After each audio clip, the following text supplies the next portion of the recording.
રાજકોટમાં આજે પણ પ્રદૂષણનું સ્તર ચિંતાજનક રહ્યું છે। એર ક્વોલિટી ઇન્ડેક્સ 274 ને પાર પહોંચ્યો છે। જુદા જુદા વિસ્તારમાં એક્યુઆઈમાં તફાવત જોવા મળ્યો। કાલાવડ રોડ પર એક્યુઆઈ સૌથી વધુ 274 નોંધાયો છે, જ્યારે સેન્ટ્રલ ઝોનમાં એક્યુઆઈ 257 રહ્યો।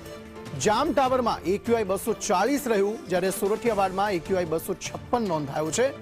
સેન્ટ્રલ ઝોન એર પોલ્યુશન સૂચકાંક 257 પર પહોંચ્યો છે। અલગ અલગ શહેરોમાં આ જે વધતો એક્યુઆઈનો આંકડો છે તે હવે ચિંતા ઉપજાવી રહ્યો છે।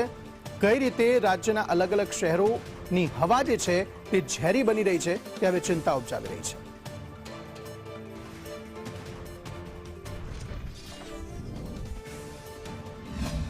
સૌરાષ્ટ્રના પાટનગર ગણાતા રાજકોટ શહેરની હવા ખરાબ થઈ ગઈ છે। છેલ્લા એક સપ્તાહથી રાજકોટ શહેરના અલગ અલગ વિસ્તારની અંદર પ્રદૂષણનું સ્તર ખૂબ જ ઉચ્ચતમ નોંધાયું છે।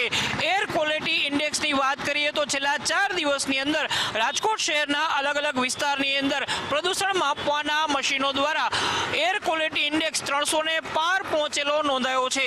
રાજકોટ શહેરના સૌથી પ્રદૂષિત વિસ્તારોની જો વાત કરી દેવામાં આવે તો શહેરના મધ્યમાં આવેલા સેન્ટ્રલ ઝોન એટલે કે કોર્પોરેશનની કચેરીના ચોકની અંદર આજના દિવસે અત્યારે પ્રદૂષણનું સ્તર 250 પોઈન્ટને પાર પહોંચ્યું છે।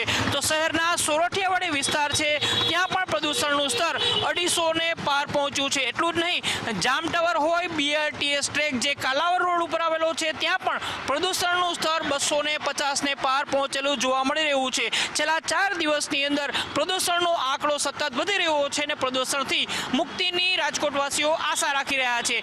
જે પ્રકારે દેશના અન્ય શહેરોની અંદર પ્રદૂષણને ઘટાડવા માટેના પ્રયાસ સ્થાનિક તંત્ર દ્વારા કરવામાં આવે છે, રાજકોટ મહાપાલિકા પણ આ પ્રકારે જો પ્રદૂષણને ઘટાડવા માટેના પ્રયત્નો કરે તો ચોક્કસ રાજકોટવાસીઓને સ્વચ્છ હવા મળી શકે તેમ છે। કેમેરામેન માધવ ભટ્ટ સાથે મયુર સોની, સંદેશ ન્યૂઝ, રાજકોટ।